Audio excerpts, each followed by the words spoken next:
Meus queridos e abençoados irmãos, sou o pastor Adão Rosa, aqui da Igreja Evangélica Assembleia de Deus da Graça, Ministério Ibis, que fica na rua Manuel Dias Viana, número 159, no Ibis, em Vila Velha. Meu pastor presidente é o pastor Levi Aguiar Jesus Ferreira. Pertenço à convenção da CADEESO, a qual nós somos filiados. Amém?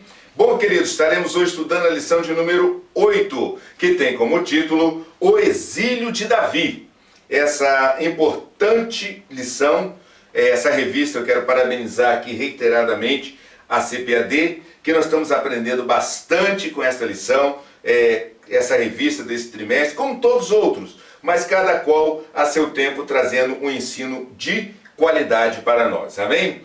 O texto áudio eu não vou ler porque está na leitura em classe. Então vamos para a verdade prática que diz: dos muitos conflitos que vivenciamos, aprendemos lições preciosas para a nossa vida espiritual e formação de nosso caráter, segundo o modelo de Cristo. Então, queridos, não pense que seu sofrimento é em vão. Ah, meu Deus, eu estou sofrendo, meu pai, quanta coisa. Olha, preste bastante atenção. Todos nós, ninguém quer ficar debaixo de jugo de sofrimento. Mas aprenda que quando passar pelo sofrimento, queridos, busque que Deus pode estar cuidando de você de alguma coisa. O sofrimento pode ser para nós uma escola ou ensinamento da palavra ou do caráter que Cristo quer moldar em nós. Preste bastante atenção, como falou aqui o comentarista. Bom, leitura em classe. Está em 1 Samuel 22, de 1 a 5, que diz: Então Davi se retirou dali e se escapou para a caverna de Adulão, e ouviram-no seus irmãos e toda a casa de seu pai, e desceram ali para ele. E ajuntou-se ele todo homem que se achava, preste atenção, em aperto, todo homem endividado, todo homem de espírito desgostoso. E ele se fez chefe deles, e eram com ele uns 400 homens. E diz mais, versículo 3, e foi-se Davi dali a Mispa, dos Moabitas, e disse ao rei dos Moabitas: Deixe estar meu pai e minha mãe convosco, até que saiba o que Deus há de fazer de mim. E trouxe-os perante o rei dos Moabitas, e ficaram com ele todos os dias que Davi esteve no lugar forte. Porém, o profeta Gade disse a Davi: Não fixe naquele lugar forte, vai e entra na terra de Judá. Então Davi foi e veio para o bosque de Herete. Bom, queridos, é uma lição que já começa, é uma revista que já começa trazendo uma lição muito grande para nós. Primeiro, todo o filho precisa ser responsável com seus pais. Isso aí já é grande lição que está aqui. Segundo, queridos, preste bastante atenção. Ou vou falar primeiro, essa aqui em segundo, tanto faz, vamos deixar em paralelo. Todas são iguais. O importante é, nós refletimos na lição de número 7, que nós terminamos a lição de número 7, trazendo algo muito interessante. Um pressuposto menino, um jovem, com experiência nenhuma em guerra, é voluntário a lutar contra um gigante. Um gigante muito grande, muito perverso, em qual o povo estava ali e não tinha para onde sair. Ou melhor, estava refém, praticamente quase se entregando, se rendendo à mão dos filisteus. Ô queridos, aí você vai entender o seguinte: esse menino vai no rei, já sabemos disso, mata o gigante. Aí começa a acontecer uma coisa muito interessante. Todo o povo cativo, quando é liberto, faz o quê? Festa. Todo o povo cativo é liberto, vai fazer festa, lógico. Solta uma ave que você, por acaso, né, alguém tem, eu não tenho aqui aves presa. Se você tem uma ave presa aí no seu corpo, solta para você ver. Ela faz festa e vai embora, a tendência é ir embora, é voar, estou livre, estou solto, estou de volta à liberdade. E assim o povo fez, queridos. Quando Davi matou o gigante, o povo entrou na cidade fazendo uma seguinte canção, preste atenção. Saul matou milhares e Davi dezenas de milhares. Agora preste bastante atenção, não estou aqui ritmando, botando música. Imagine o povo na rua com pandeiro, com tudo mais. Saul matou milhares e Davi dezenas de milhares. E vão por aí fora. Isso aí foi corroendo, foi batendo na mente de Saul, porque Saul era orgulhoso. Saul ele era uma pessoa perversa. Queridos, aquilo cresceu uma ira de Saul tão grande quanto de vez ser totalmente agradecido a Davi por ter livrado o povo. Saul agora se ira contra Davi. E olha a importância, queridos. Eu já vi pessoas dizer que ninguém tem amigo nesse mundo. Eu tenho grandes amigos. Uns que estão ainda vivos conosco, outros que já se foram, aí está na mão do Senhor. Nos encontraremos lá no céu. Mas eu acho e há necessidade de sempre termos grandes amigos. Fazermos amizade ou preservar a amizade. E nesse caso, Davi tinha uma grande amizade já com o filho de Saul, Jonatas. Então Jonatas fala, ouve Saul falando. Jonatas avisa Davi. Davi, escapa, foge, porque o meu pai está querendo te matar. Davi fica sem entender, querido, eu só fiz o bem. Eu estou colocando as minhas palavras. Só fiz boa coisa, agora vem Saul querer me matar. Cumpriu, ele cumpriu com a promessa de casar Davi com a sua filha. Mas, queridos, preste bastante atenção. Davi escapou por sua vida. Davi se retirou dali e foi para a caverna de Adulão. Aí que começa, queridos, uma coisa muito interessante. Caverna de Adulão. Vou prestar bastante atenção. Você, quando Davi está ali, chega a 3 tipos de pessoas. 3 tipos de homens, vamos assim dizer. A Bíblia cita que são homens. Homens em aperto.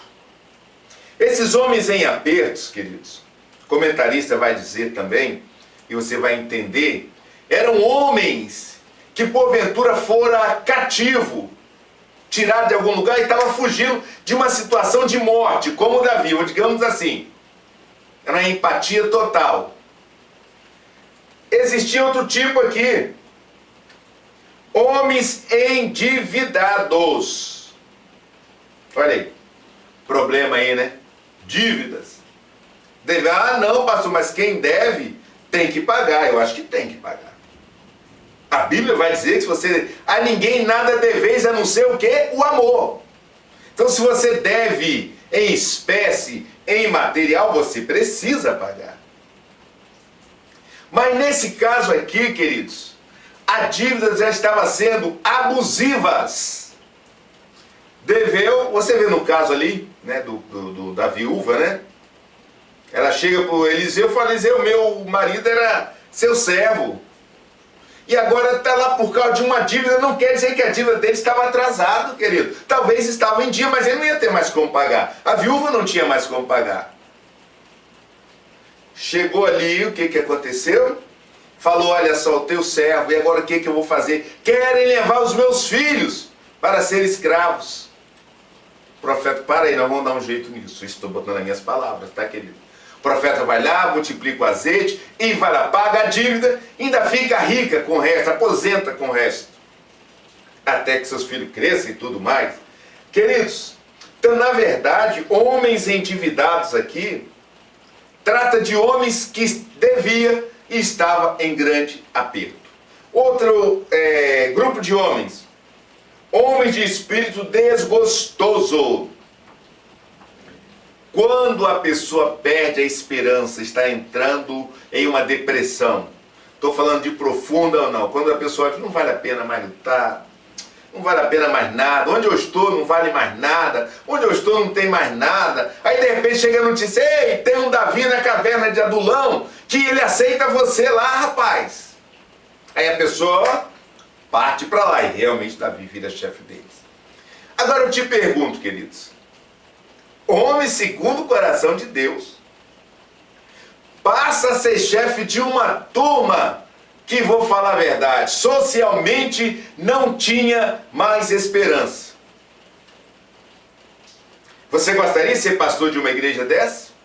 Deus falava, vou te levar para pastorear uma igreja, mas lá você vai encontrar gente assim, gente endividado, gente de coração desgostoso, gente em aperto, gente isso, gente viciado, gente aquilo, você vai levar, eu vou te entregar na sua mão, olha só pessoa desse jeito. Queria ser pastor de uma igreja dessa, ou pastora, ou liderar uma igreja dessa? Provavelmente nós diríamos que, não, aí sim não, mas Davi pegou. Ei, querido, preste bastante atenção.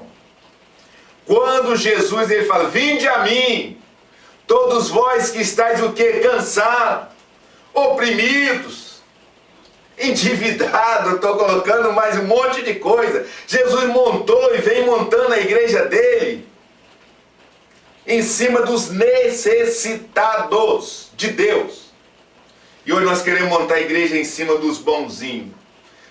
É bonzinho.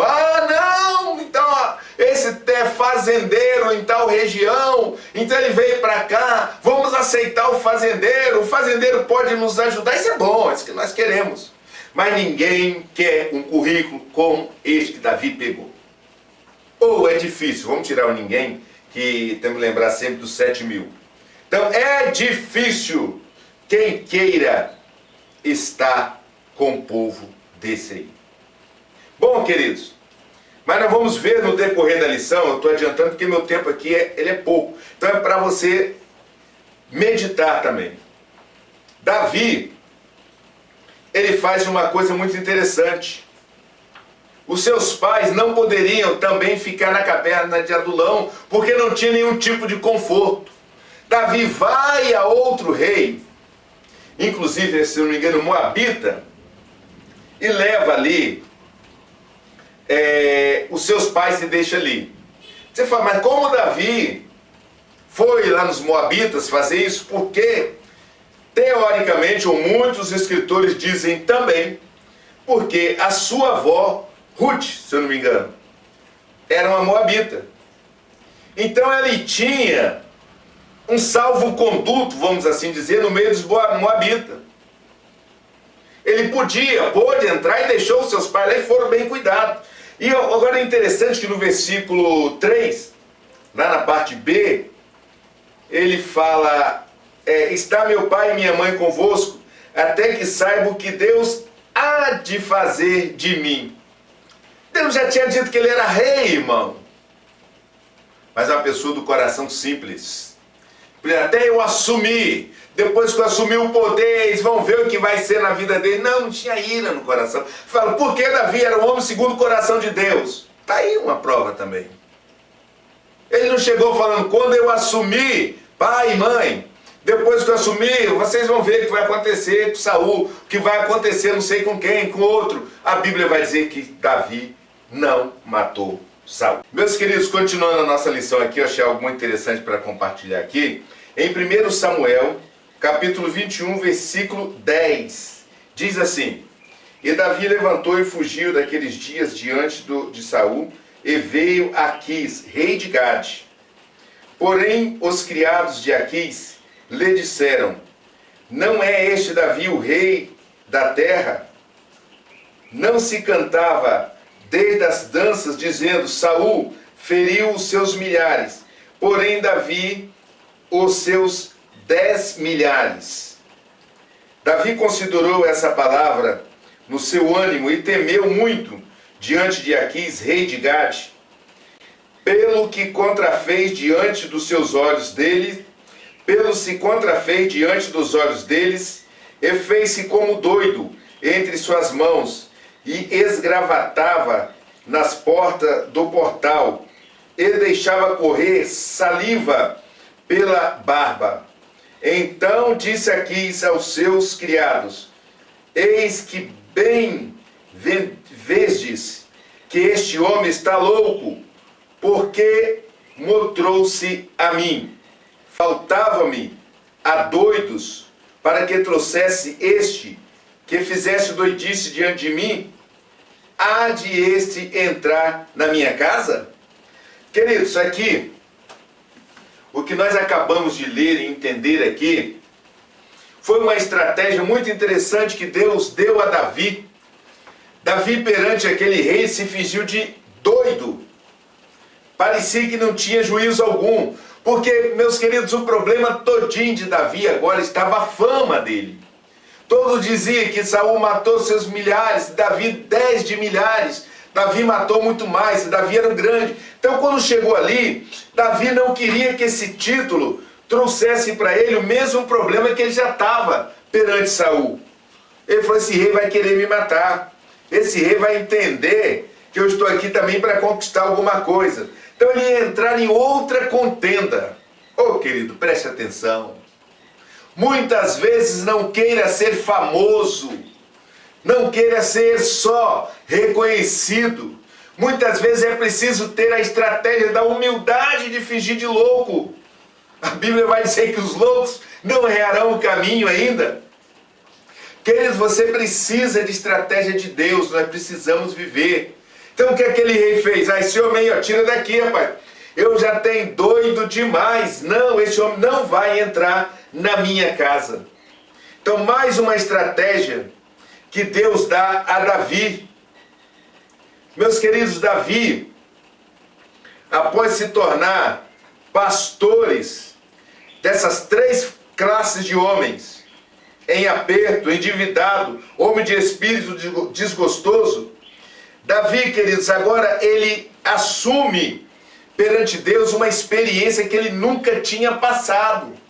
Ele passa a sofrer em seu próprio corpo. E comentaristas ou historiadores vai dizer que nessa caverna de Adulão, Davi escreveu dois salmos no mínimo, o 57 e o 142. Eu quero ler com você aqui, versículo 1 do Salmo 57, que vai dizer da seguinte forma: tem misericórdia de mim, ó Deus, tem misericórdia de mim, porque a minha alma confia em ti, e a sombra das tuas asas,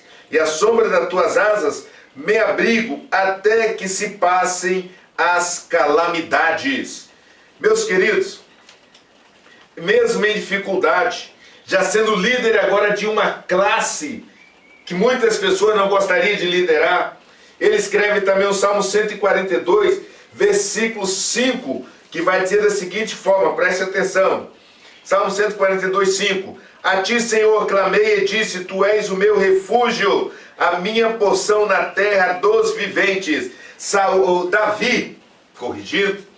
Davi não tinha confiança em coisas terrenas. Davi confiava em coisas celestiais. E por isso, querido, que ele esperou até que o profeta da leitura em classe veio dizer a ele. Porém o profeta Gade disse a Davi: não fiques naquele lugar forte, vai e entra a terra de Judá. Então Davi foi e veio para o bosque de Herete. Davi só veio tomar posse, só veio ficar quando Deus falou com ele. Então precisamos ter, queridos, humildade, precisamos ter que Deus faz de mim o teu santuário. Precisamos de viver na dependência total de Deus. Bom, queridos, seguindo ainda, essa expressão de Davi, até que saiba o que Deus há de fazer de mim, Davi, já intitulado, já ungido rei, ele ainda fica na confiança que é Deus que vai cuidar de mim, é Deus que vai me colocar no reinado, é Deus que vai fazer o dia em que eu tome posse. Agora eu já falei um pouquinho atrás que Davi levou os seus pais e deixou em lugar seguro. Mas preste atenção, nós pais, assim como Jessé, às vezes cometemos, queridos, algum equívoco. Ou nós acreditamos igual o profeta Samuel. Nós vamos por vista. Muitas vezes vamos por olho. Por quê? Quando Samuel chega na casa de Jessé e começa a pedir que se passe perante ele os filhos de Jessé, queridos, preste bastante atenção. Passa quase todos os filhos de Jessé. Eu creio que ainda deu um silêncio. Aí o profeta que diz, acabou os jovens? Porque Jessé não tinha Davi como prioridade. Ou melhor, Davi e Jessé, ele não acreditava no potencial de Davi. Olha só, presta atenção, pai. Presta atenção, mãe. Presta atenção aí. Muitas vezes você vê por vista, mas Deus vê o interior. Talvez tenha um filho que você... Esse aqui, ó, vai fazer isso, vai fazer aquilo outro. Agora, fulana, cheio dali, meu filho, ó, espera boa coisa ele não. Há poder no sangue de Jesus. Há poder no sangue de Jesus. Profetiza sobre a vida de teus filhos. Porque depois nós vamos ver aqui, olha, que filho carinhoso, que filho preocupado, que filho que se interessa pela vida dos pais e pela segurança dos pais. Preste bastante atenção, querido. Quanto você achar que um vai e o outro não vai. Porque Deus olha o coração. Bom, seguindo em frente, queridos, nós entendemos, o próximo tópico 3 vai dizer que morrendo por Davi. Isso aqui é algo muito grande, algo de grande valia. Os profetas, queridos, ele sabia quem Deus tinha, o sacerdote aqui nesse caso, a quem Deus tinha dado como rei por Israel. Saul, na fúria deles, ele procurou, ele disse que ia matar os profetas. Ele deu ordem aos seus soldados que matasse os sacerdotes por inteiro, exterminasse. Mas, queridos, preste bastante atenção. Existe, aqui vai dizer, houve uma recusa dos soldados em atacar o sacerdote ungido de Deus. Foi alguém de fora, um edomita chamado Doeg, que cometeu esse crime brutal. Somente quem não conhece o poder de Deus para cometer um crime brutal deste.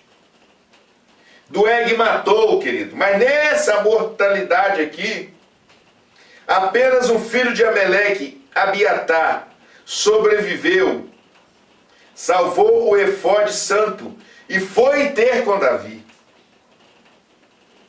Queridos, a amizade entre Davi e Abiatar foi duradoura ao longo em todo o seu reinado, pois a família de Abiatar morreu para proteger Davi. Que coisa interessante, que amizade grande é essa, onde que não importa se eu morrer, mas eu não vou entregar o meu amigo. Precisamos, queridos, criar elos assim. Nós, obreiros, pastores, servos, precisamos formar uma família pronta a morrer por Jesus, a se entregar por Ele. No entanto, muitas vezes, o que nós vemos e acontecemos são pessoas se degladiando. O interessante aqui, nesse tópico 3 ainda, o comentarista diz no início que Saul não teve nenhuma caverna para forjar sua vida. Não lidou com situações conflitantes. Tinha apenas a aparência de líder, mas não era um homem segundo o coração de Deus. Vamos lutar, querido, para que não sejamos somente aparente, como Saul, que não tinha aparência. Vamos lutar para ser homem segundo o coração de Deus, mesmo sem aparência. Davi não fez preconceito contra a classe de servos inicial que Deus o deu. Vou chamar a classe de soldados. Eram homens todos problemáticos. Mas muitas vezes o que nós queremos, sabe o quê? Só um povo, só alguém que nos traga felicidade. Quando o crente dá muito trabalho, deixa embora. Deixa embora. Não, querido. Você está ali para trabalhar a vida justamente dessa pessoa. É isso que Deus quer que você faça para Ele. Conclusão, querido. Já estamos indo para a nossa conclusão, porque o tempinho, né, vai-se embora e precisamos de completar a lição. Deus usa instrumentos falhos para fazer a sua obra nessa terra. Como disse Paulo em 1 Coríntios 1:28, interessante isso aqui. E Deus escolheu as coisas vis deste mundo e as desprezíveis que não são, para aniquilar as que são. Queridos, não pense que você é nada. Não pense que você é apenas, eu só dou trabalho. Não! Deus tem um projeto com você. Deus quer te usar em grandes coisas. Antes, porém, esses instrumentos devem ser trabalhados, forjados pelo auxílio do Espírito Santo, a fim de que sejam vasos de honra no trabalho do Senhor. Ser forjado, querido. É interessante. O aço, antes de ser uma peça para o seu carro, ele passa pelo fogo, ele passa pela têmpera, passa por tantas coisas que você talvez não entenda, até se tornar uma ferramenta interessante. Se você está passando por fogo, está passando por tempestades, não reclama não. Confia em Deus, faz igual Davi fez aqui, ó, no livro de Salmo. Senhor, o Senhor é minha segurança. Em Ti, ó Deus, que eu confio. Em Ti que eu creio. Amém, queridos? Bom, até a próxima lição. Mas antes quero pedir você, deixe o seu like aí nesse vídeo. Pega esse vídeo, querido, passa para outras pessoas para ajudar também. Comunica, divide essas bênçãos que tenha sido em sua vida como é em minha vida. Para que Deus te abençoe. Ah, não se esqueça também não, tá? Se inscreva aí no nosso canal. Vai lá, se inscreva e deixe o seu comentário. Vai ser um prazer estar aqui vendo e sabendo que você está junto nessa corrente que nós estamos caminhando para o céu de luz. Vamos orar, querido? Vamos orar, eu quero que Deus abençoe a sua vida, eu quero que você seja um filho responsável, eu quero que você seja um pai de amor, e tantas outras coisas, tantas outras bênçãos que Deus derrame sobre o seu lar agora. Oremos. Senhor nosso Deus e nosso Pai, muito obrigado, ó Deus, por nos consentir este momento de estarmos aqui falando do Teu amor, ó Pai. Ser conosco, guarda-nos em tudo, ó Deus, guarda esse país, Brasil, todo mundo, ó Pai. Pedimos a Ti, ó Pai, para que nós possamos viver na Tua proteção, ó Deus. Que nenhum mal, ó Pai, venha atingir, ó Deus, esta nação, que sejamos protegidos e guardados por Ti. Pai, eu lhe peço e lhe agradeço, ó Deus, em nome de Jesus. Amém. Que Deus abençoe a sua vida e te guarde até a próxima lição, em nome de Jesus. Fique com Deus. A paz do Senhor. Tchau.